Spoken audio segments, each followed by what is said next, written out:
नमस्कार, मैं हूं अशोक वर्मा। आप देख रहे हैं टीवी 20 न्यूज। अब शुरू करते हैं खबरों का सिलसिला। तो खबर आजमगढ़ से जहां भारतीय जनता पार्टी सदर विधानसभा के बूथ अध्यक्षों का सम्मेलन धुकोभी स्कूल के सभागार में संपन्न हुआ। इस अवसर पर मुख्य अतिथि के रूप में राज्यसभा सांसद विवेक ठाकुर व विशिष्ट अतिथि के रूप में क्षेत्रीय अध्यक्ष सहजानंद राय मौजूद रहे।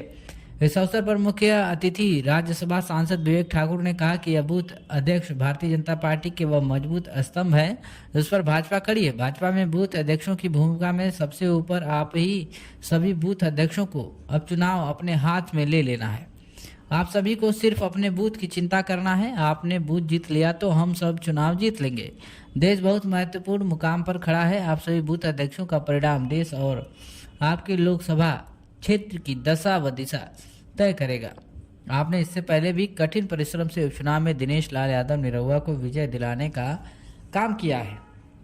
वहीं इस कार्यक्रम में मौजूद क्षेत्रीय अध्यक्ष भाजपा सहजानंद राय और दिनेश लाल यादव निरहुआ और विवेक ठाकुर सांसद राज्यसभा ने क्या कुछ कहा है, देखिए रिपोर्ट।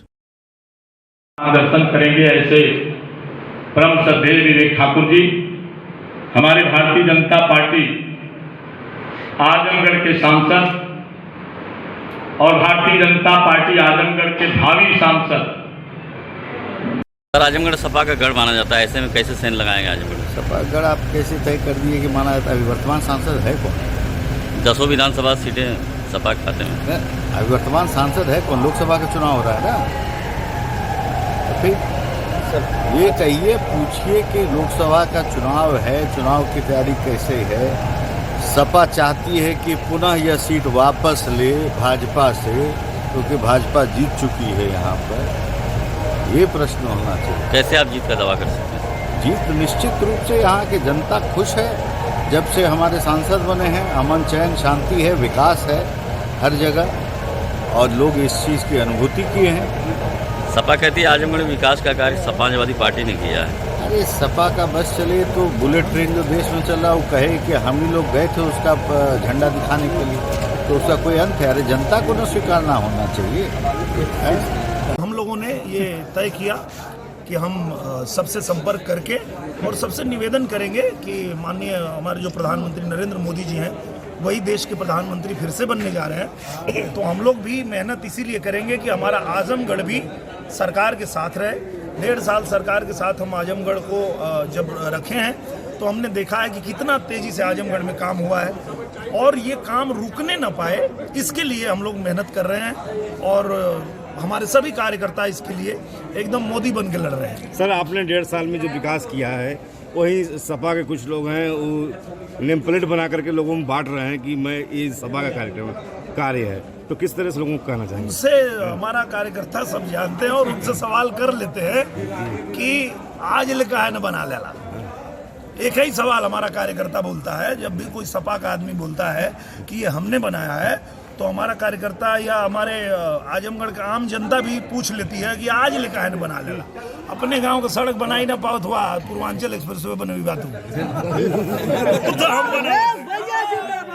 सर, जहाँ पूजा पाठ का वो लोग विरोध करते थे, आज पूजा मंदिरों में जाकर लोग पूजा कर रहे हैं। हाँ, तो ये तो करना ही पड़ेगा और हम लोग चाहते हैं कि वो करें, करना चाहिए, क्योंकि ये जो आस्था है, आस्था पे किसी को चोट नहीं पहुंचानी चाहिए। राजनीति अलग चीज़ है, आस्था अलग चीज़ है। तो आप अपनी आस्था थे तो कभी समझौता मत करिए कि कोई एक दल का नेता चाहता है कि आप राम को गाली दे तो आप राम को गाली देने लगे, कोई दल का नेता चाहता है कि आप रामायण के विषय में बुरा बोले तो आप बोलने लगे। ऐसा मत करिए। आप वोट के समय जो अच्छा लगे उसको वोट करिए, वो अलग विषय है, लेकिन आपकी जो आस्था है उससे समझौता नहीं करना चाहिए। अपने कार्यकर्ताओं क्या कहेंगे, किस तरह से अपना? मैं तो अपने कार्यकर्ताओं से, देवतुल्य कार्यकर्ताओं से यही कहता हूं कि मैं तो मोदी बन के लड़ रहा हूं, मेरा एक एक कार्यकर्ता मोदी बन के लड़ रहा है और हम जनता के बीच मोदी बन के ही जाते हैं और बताते हैं कि एक एक पल हम लोग खपाते हैं भारतीय जनता पार्टी वाले आपकी सेवा में, आपके लिए। ये जो हम लोगों से लड़ने आए हैं, ये लोग 3 दिनहा नेता हैं। ये मैं बहुत पहले गाना गाया था, अब तो चुनाव फिर आ गिला नेताजी, बन के बहुरूपिया दिखा गिला नेताजी। ये बहुरूपिये हैं, ये चुनाव खत्म होते ही इनका कार्यालय बंद हो जाएगा।